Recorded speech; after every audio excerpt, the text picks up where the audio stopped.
अस्सलाम वालेकुम, good morning. आप सबका मेरे चैनल पे वापस से स्वागत है। तो फाइनली इन्फ्लेशन के नंबर्स आ गए हैं। कोर पीसी इंडेक्स जो है वो अनएक्सपेक्टेडली 0.4% आया है। पूरी मार्केट को लग रहा था, इनफैक्ट फेडरल रिजर्व ने ये भी बोल दिया था कि फाइनली हमारा जो इंटरेस्ट रेट है वो अब काफ़ी है इन्फ्लेशन को कम करने के लिए, और अब हो सकता है कि हम इन्फ्लेशन ना बढ़ाएं और आगे कोई इन्फ्लेशन के रिगार्डिंग इंटरेस्ट रेट में कोई कदम उठाने की ज़रूरत न पड़े। बट कल के डेटा के बाद, कल के जो इन्फ्लेशन नंबर्स आए हैं उसके बाद मार्केट को एंटिसिपेशन हो गई है कि हो सकता है कि एक रेट हाइक और आ जाए जून में, जो अब जून में जो एक प्रेस कॉन्फ्रेंस होगी और डिसीजन होगा। बट अब जून में इंटरेस्ट रेट बढ़ेगा कि नहीं बढ़ेगा ये देखने वाली बात होगी। बस एक डेढ़ साल से हमारे पास मोर और लेस पूरी सर्टेनिटी थी कि यस, इस बार इंटरेस्ट रेट बढ़ेगा, इस बार नहीं बढ़ेगा, इस बार बढ़ेगा, इस बार नहीं बढ़ेगा। बट अब फाइनली जून में ऐसा होगा कि पता नहीं रहेगा कि इंटरेस्ट रेट बढ़ने वाला है कि नहीं बढ़ने वाला है। बिकॉज फेड रिजर्व ने, चेयरमैन ने तो कह दिया है कि अब की बार हमारा इंटरेस्ट रेट इतना ज्यादा है कि अब जो है इकोनॉमी पे असर पड़ना शुरू हो सकता है, बोरोइंग कम हो सकती है जिससे इकोनॉमी पे असर पड़ सकता है और जॉब्स पे असर पड़ता है।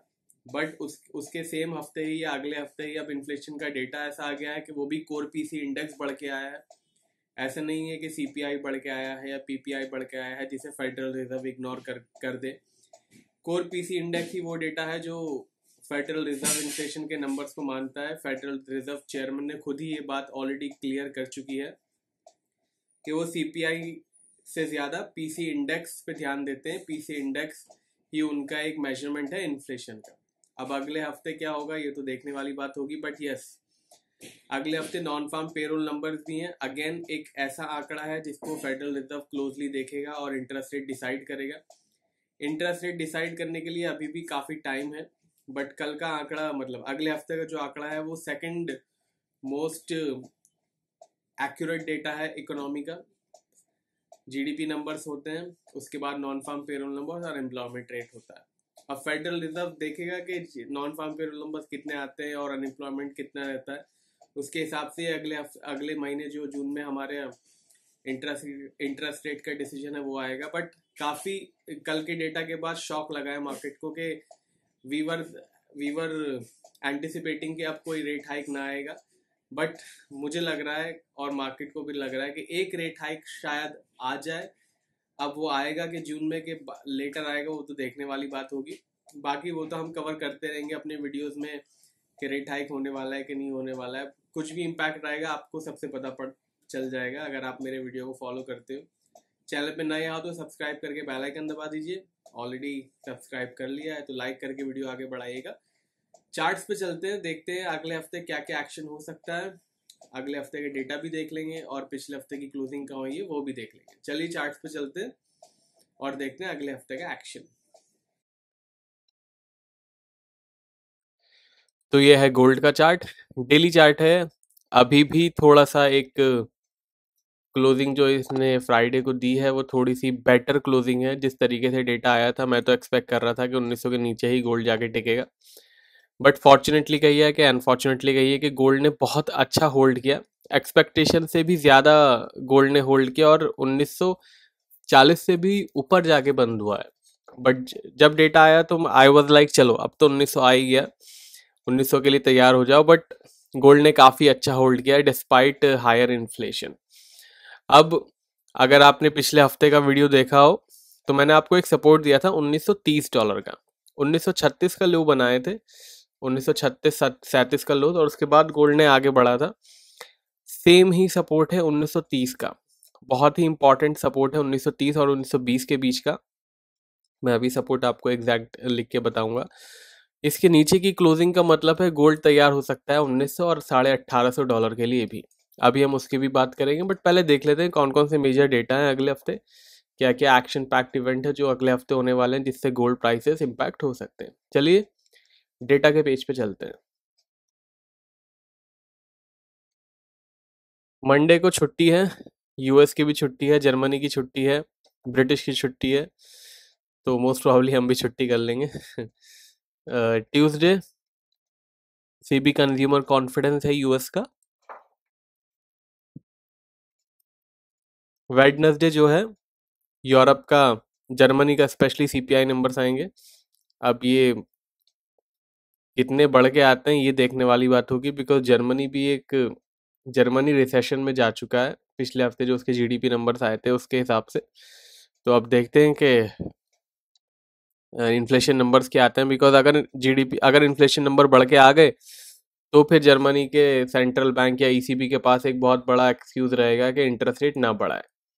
क्योंकि अगर इन्फ्लेशन बढ़ रही है और रिसेशन में जा रहा है तो दोनों में से एक ही पे एक्शन ले सकते हैं, या तो रेट कट करके रिसेशन को सपोर्ट करें या रेट बढ़ा के इन्फ्लेशन को रोकें। तो अब अगले हफ्ते की इन्फ्लेशन नंबर्स ईसीबी के लिए एक इम्पॉर्टेंट साइन रहेगा, तो we will have an eye on that. बहुत इंपॉर्टेंट नंबर रहेंगे बिकॉज फेड के बाद ईसीबी ही सबसे बड़ा सेंट्रल बैंक है, तो इन नंबर्स में नज़र रहेगी, इंपॉर्टेंट नंबर्स हैं। उसके बाद ईसीबी की फाइनेंशियल स्टेबिलिटी रिव्यू आएगा, और फिर है जॉब ओपनिंग्स यूएस का। दो एफओएमसी मेंबर की स्पीच है, ध्यान रखिएगा। कुछ भी अगर ये इंटरेस्ट रेट के रिगार्डिंग बोलते हैं तो मार्केट में मूवमेंट होना तय है, तो इस पे भी ध्यान रहेगा। पहले इतना इम्पोर्टेंट नहीं रहता था एफओएमसी के मेंबर की स्पीच, बट अब क्योंकि इंटरेस्ट रेट इतना हाई चल रहा है, ज़रा सा भी इंटरेस्ट रेट ऊपर नीचे होता है तो मार्केट बहुत ज़्यादा रिएक्ट करती है, तो that will be very important. उसके बाद थर्सडे यूरोप के सीपीआई एस्टिमेट आएंगे, अनएम्प्लॉयमेंट रेट आएगा, ईसीबी प्रेसिडेंट की स्पीच है, फिर advance non farm payroll numbers आएंगे। एडवांस नंबर से एक्चुअल नंबर फ्राइडे को आएंगे। अनएम्प्लॉयमेंट क्लेम्स आएगा, मैन्युफैक्चरिंग, कंस्ट्रक्शन स्पेंडिंग और बहुत सारे झोली भर के। उसके बाद एफएमसी के मेंबर की स्पीच भी है, तो बहुत ज़्यादा एक्शन है अगले हफ्ते भी, तो उसका ध्यान रखिएगा। फ्राइडे को होगा main action, non farm payroll number, unemployment rate. Friday को इंशाल्लाह हम लाइव स्ट्रीम करेंगे। लाइव स्ट्रीम देखने के लिए आप चैनल सब्सक्राइब कर सकते हो, अगर आपने अभी तक नहीं किया है सब्सक्राइब करके बेल आइकन दबा दीजिएगा ताकि आपको सारे नोटिफिकेशन मिल जाएं, वीडियो के भी और लाइव स्ट्रीम के भी। चार्ट आ गया हमारा वापस से, तो 1946 के आसपास की क्लोजिंग हुई है। बायर्स के लिए एक फाइनली रिलीफ की बात है कि 1930 या 1920 के नीचे की क्लोजिंग नहीं हुई है। That is a relief for buyers. In fact buyers को खुश होना चाहिए कि इतने ज़्यादा इन्फ्लेशन नंबर बढ़ आने के बावजूद गोल्ड ने नीले नीली क्लोजिंग दी है, जबकि मैं तो बहुत डीप रेड की उम्मीद कर रहा था कि 1900 तो चला आ ही गया, सेलिंग का बटन दबने ही वाला था।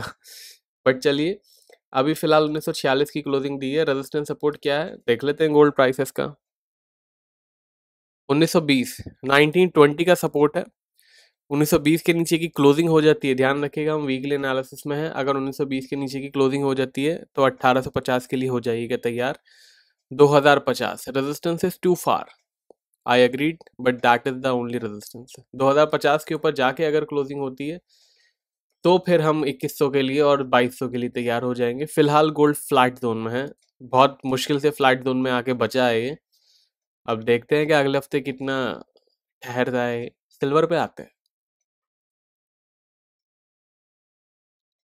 वैसे वीकली एमसीएक्स के लेवल्स आपको मार्केट कमेंट्री के टेलीग्राम चैनल पे मिल जाएंगे। मार्केट कमेंट्री दो तरीके से ज्वाइन कर सकते हैं, एक टेलीग्राम चैनल और यूट्यूब का ज्वाइन बटन दबा के।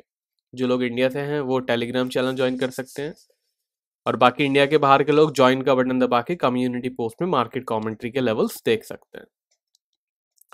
$23.30 के आसपास बंद हुआ है, बहुत ही हाईएस्ट पॉइंट कह सकते हैं, highest point of the day कह सकते हैं, बट क्योंकि शुरुआत तो इसकी यहाँ से हुई थी, 2380 से हुई थी, और अच्छा खासा 2266 तक चला गया था, बट ज़बरदस्त रिकवरी हुई, 2.5% ऊपर जाके बंद हुआ है 2330 के आसपास।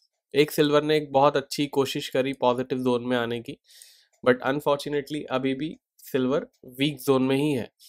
दो रेजिस्टेंस सिल्वर के आपको मिलेंगे आज। सबसे पहला रेजिस्टेंस मिलेगा 2350 का, जो कि इमीडिएट रेजिस्टेंस है 2350। उसके बाद मिलेगा एक दूसरा रेजिस्टेंस जो है 2430 का। दोनों मेजर रेजिस्टेंस हैं। सपोर्ट है $21.90 का। इसका ट्रेंड है वीक। बाकी एमसीएक्स के लेवल दूंगा भी आपको मार्केट कमेंट्री के टेलीग्राम चैनल पे। मार्केट कमेंट्री और पेट सिग्नल्स की जानकारी मैंने अपने डिस्क्रिप्शन में दी है, आप चेक कर सकते हो। क्रूड ऑयल देख लेते हैं।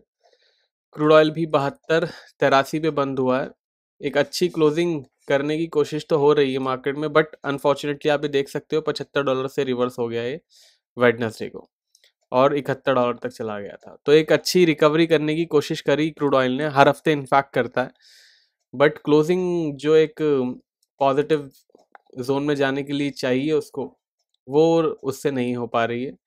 उसके लिए आई थिंक हमें और वेट करना पड़ेगा। जब तक पॉजिटिव क्लोजिंग हमारी $77 के ऊपर नहीं होगी, तब तक हमारा ट्रेंड चेंज नहीं होगा। ऑब्वियसली अगर ज़्यादा $70 के नीचे की क्लोजिंग हुई तो we will have to change our resistance as well, but $70 के ऊपर अभी फिलहाल $77 इज अप्रोप्रिएट रेजिस्टेंस।